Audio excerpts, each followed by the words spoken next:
Hey guys, so today we're going to be bringing you guys on a quick trip to Spain. For this trip, we had all sorts of challenges, no light stand, just a couple of speed lights, models with no experience, who didn't speak English. Erwin did a really good job over here to put this entire video together, so I hope you guys enjoy it. Hang around to the end of this video for just a little bit more information, or check out our blog. Enjoy this video. I have a concept. It's going to be hard. The sun's starting to rise, so it's just bleeding into our shots. Alright, sound is good. You're good? Talk in my direction, eh? I'll try. And action. Alright, so we find ourselves today in the middle of Spain. So we have a bunch of girls dressed in fetish. Tourists showing up, so kind of weird. There we go, so the models are speaking in Spanish. I speak in English. Tourists. No power, minimal equipment, models that aren't very experienced. Very challenging. The idea was to really showcase the work of an amazing leather designer, Ceclio, our artist, so Ceclio. So we are trying to figure out where we can put up our lights. So got my glorified fanny pack from Undefined. I only have these nasty clamps and a couple pixel pawn triggers that we kept from Love & Pix because we've given back to Love & Pix all of our equipment. We dropped it off in France. Time's ticking, time's ticking, time's ticking. Just really showcasing the work of our artist, Ceclio. The lighting is not as good as I'd want it to be. 4 flashes, 1 on each side, and we kind of did this kind of a delta formation. And then we threw a smoke grenade in the back. Really simple stuff. I ran out of light stands, so we had voice-activated light stand, which is a human.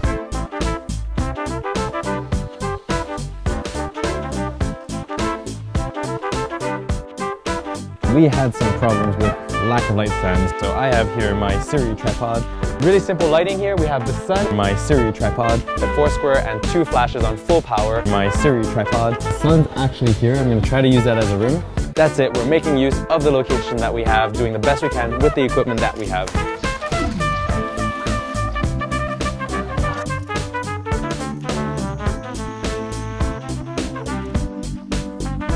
Alright, so we're here in our final concept. La última foto ha sido un poco peligrosa. And we have our beautiful model Blanca.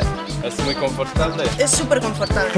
Peligrosa. Amazing suit of armor here, and she's going to be pretending to be a robot, well, a doll, a marionette. Ceclio is going to be bringing home. She's going to be working her abs. It's going to be great. I don't think she understands what I'm saying.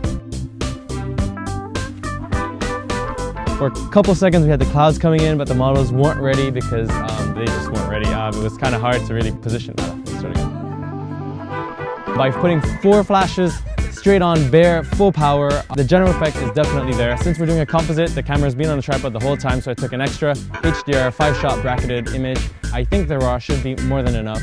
That's it. That's the final shot of our series, and we're going to be heading off back to Montreal now. Thank you for watching.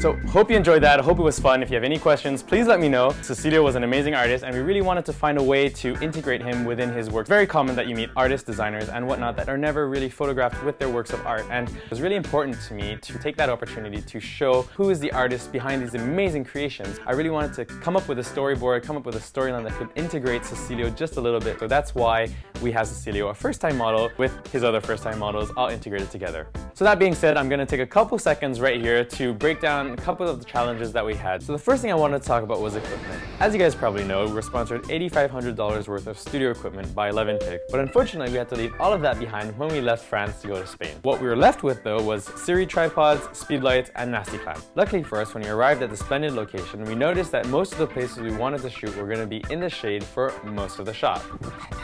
So this allowed us to really boost up the efficiency of our speed lights. By placing our speed lights at max power and figuring out where we could place them in relation to our models, we were able to cut them out just a little bit out of the background. The second thing I wanted to mention was language. If you're ever going to be traveling to a foreign country and you plan on doing some shooting, either you find a translator or you learn the language yourself. We went for option A. We had Alejandro over here, who was great because he was able to really help explain what I was trying to get out of the models, whether it was an emotion or a pose or something that was a little bit more complicated. Beyond that, what I wanted to mention is that when working with first-time models, I think you really have to not take yourself too seriously. Because if you take the time to be funny and you take the time to really take the poses with them, it puts them a lot more at ease, especially when they don't even understand what you're saying. Now finally, the third thing that I wanted to talk about, what's the third thing I want to talk about was tourists. If ever you've shot in a public location, chances are you always have crowds of people just gawking and looking at you, wondering what is going on.